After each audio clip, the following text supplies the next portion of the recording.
Welcome to Lake TV's Community Spotlight Show, brought to you by the great folks at COMC, Central Ozarks Medical Center, where your health is their mission. And speaking of missions, we're talking with a couple of guys who have a whole lot of missions in the community these days. Michael Wagner, and it's Gary Mitchell from the Habitat for Humanity. How are you guys today? Fantastic, thank you. Thank you for coming by, appreciate it. As a lot of people in the community know, you both do so much for the Lake area community. So first of all, thank you guys for that. But we're focusing on Habitat for Humanity today.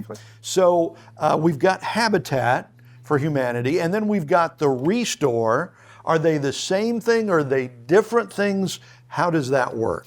The Restore is the funding source for Lake of the Ozarks Habitat for Humanity. Okay. So Lake of the Ozarks Habitat for Humanity is the entity, and then the Restore is the funding source where we get the funds for building the homes. Right. Okay. And this is Michael Wagner, and this is Gary Mitchell, right? Okay. And so you're the president of the local Habitat for Humanity, and you're on the board, right? So you guys stay pretty busy. And you say the Restore is the thing that funds pretty much everything else. So the Restore is pretty important for what you guys are doing at Habitat for Humanity. Absolutely, yes. Yeah. Okay, so you want to keep people going in there and buying stuff and having people come by and dropping stuff off that you can sell, right? Okay, sounds good. So how long has Habitat for Humanity been here at the lake? The entity, Lake of the Ozarks Habitat for Humanity, was founded in 1996. They built their first home in 1999. We've done 22 homes in Camdenton. This year we're building home number 23. Okay. All right. So 96 is when you first came in.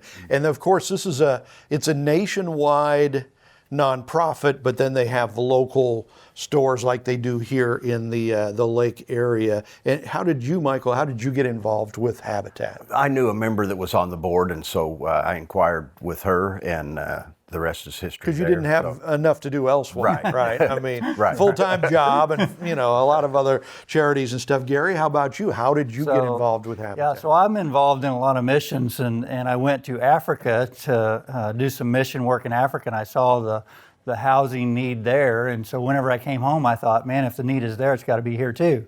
So I just started volunteering out at the Habitat Restore, and I loved it. It was not a job; it was actually fun. Wow! So that's how I got involved, was just volunteering out there. So in my mind, to volunteer to help Habitat for Humanity, you got to be pretty good with a hammer or nails or something like that. Is that true or not? No. My background is the grocery business. So. Okay. So you don't necessarily have to be a big construction dude, right? Yeah, and even to that, the guys, our construction crew, they let me join them, and they're kind of letting me pound some nails and sweep some floors and do some things like that too. You ever miss and hit your thumb? Oh, sure. Yeah. That's always fun, right? That just to make sure you're alive. You do that every once in a while. And it does, absolutely. So Gary, you have a pretty cool family history here at the lake. I think was it your dad or your granddad that was like one of the first Union Electric people that came to the dam or something? My dad, Jim Mitchell, a lot of people know him. He was the 6th engineer that transferred from Union Electric St. Louis to Union Electric Bagnell Dam. So really? He was number 6. Oh, man. So yeah, that's his, he's 89 years old now. He's still doing pretty good. I just got to see him last week. He now lives in Florida. But in his living room, he has a great big picture of Bagnell Dam. So he's still very connected with Bagnell Dam. So what would that have been, like right after it was built in the 30s or 40s? Oh no. I'm not sure. Early days for sure, though, right? I was 3 whenever we moved, so that would have been 65. Okay. So in 1965. Okay. So this was like 30 years after the dam had been here. Yeah. I figured he was, putting cement on the wall down there or something like that. I'll have to tease him that you said that. He's not that old.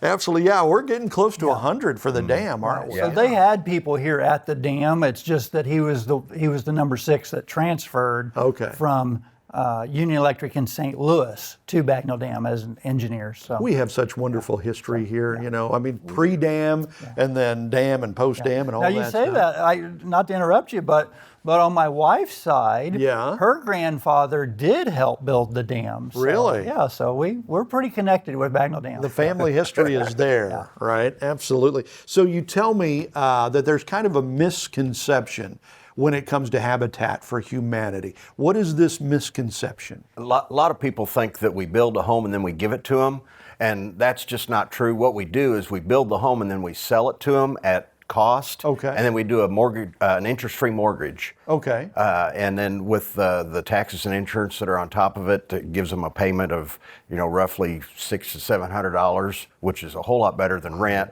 Yeah. Gets them into a safe, affordable home. That's cool. And that is a misconception because, I mean, a lot of us like me today figure you build a home for somebody, it's like, there you go, have at it. But no, there's a responsibility that comes with that. Right. Okay. Right. And we call our families, they partner with us. We call them partner families because, they have to meet certain guidelines, income guidelines. They have to be low to median income based on HUD's guidelines.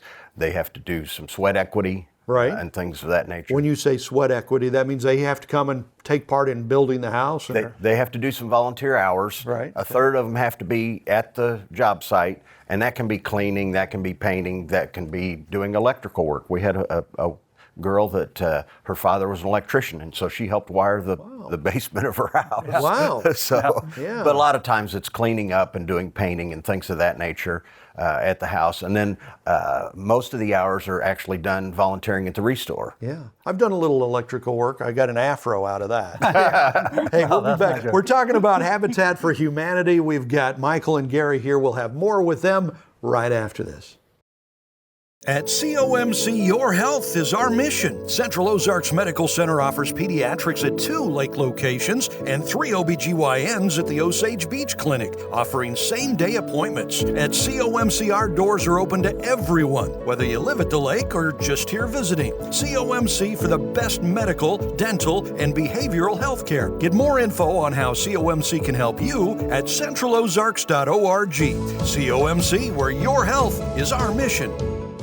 Winter, spring, summer, or fall, Lake TV's got it all. We think it's hot stuff when things cool down. We spring into action when things start warming up. Of course, summer is one big, huge shootout on Lake TV.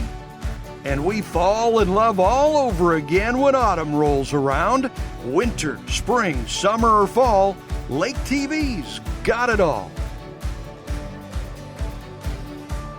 If it's happening at the lake, it's happening on Lake TV. From the polar plunge to festivals, parades, aquapalooza, and boat shows, Lake TV has it all. Even the granddaddy of them all, the shootouts. If you're looking for places to party, things to do, or even a new home to move into, you've gotta love Lake TV. Welcome back to Lake TV's Community Spotlight Show, brought to you by the great folks at COMC. We're talking about Habitat for Humanity and the Restore, which is very important, with Michael Wagner, Gary Mitchell from Habitat. So Habitat for Humanity's been here in the lake area since '96. You mentioned you'd built 22 houses to this point going into 2023. Correct. Right? How long does it take to build a house? About a year. Does it really? Yeah, I mean, we start generally, Gary may know a little bit more about that, but we generally start, say, late fall, early spring, and then it's usually done by, say, October, and then we do a dedication like November. Right. Right, and to that, it's about a year depending on the volunteers that we have. Right. So, we have those volunteers that come in and help us build houses. So electricians, you mentioned, before about the electricity, we do have licensed people that are working on those houses. That's a good thing.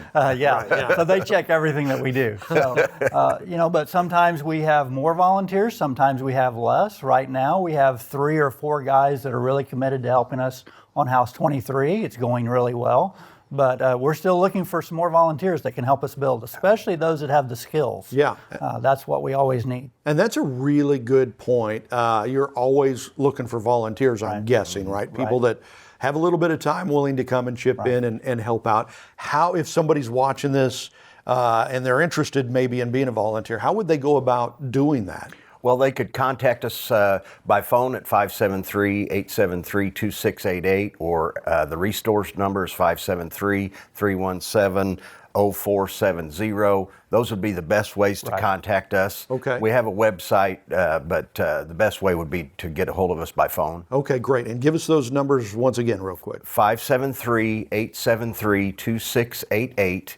and 573-317-0470. Okay, cool. And that's one of those things that any kind of volunteering, I mean, you're giving of yourself, but it seems like when you do that, you get more back in return. Absolutely. Right. It's a pretty special thing. And I'm guessing that's kind of why you guys do what you do, is because it's very rewarding. Absolutely. For you guys. Yeah. Okay, so, and you don't just build homes, I guess, you buy homes too, is that right? Well, and we have built those homes, but we've also remodeled 3 different homes. Okay. So we're getting into that as well. So. And that's a big thing. I mean, I know I lived in Dallas for a long time, and the Habitat there, in conjunction with churches, would go in and do a lot of that. They would try to like rebuild houses that had become almost unlivable and stuff like that. It's pretty cool, all the things that you can do.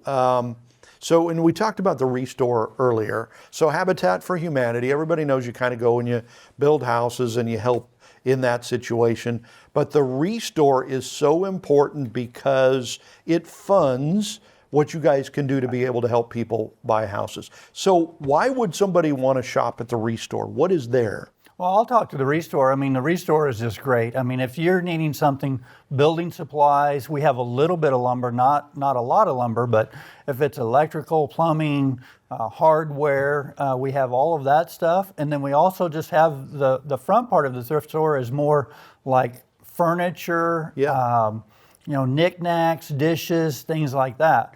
But all of that stuff is very reasonably priced. Yeah. The thrift store is not large.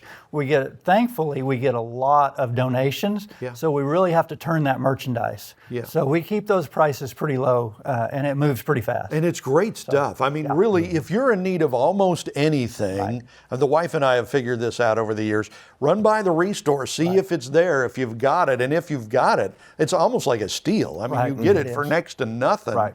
You know, and then there's the other side of that is you guys probably like to get things donated so that you can sell it in the Restore, right? Is there, what do you like to come in? What do you like to take? Well, the best stuff is furniture, appliances. We have stoves, refrigerators, freezers, things like that. Those are the larger dollar items, which really help us fund the houses that we're building. Yep. But honestly, we're trying to help the community too. So, you buy a condo and you're going to remodel it and you got all this stuff. What are you going to do with it? Well, call us. We'll come and get it. So, Absolutely. Now, do you guys fix stuff that doesn't work? If somebody's got a fridge or a freezer that's gone out or something, do you want that or would you rather not have? Yeah, we would rather not have things that don't work. Now, if it's just something really minor that would just turn in a screw, we could fix that or something.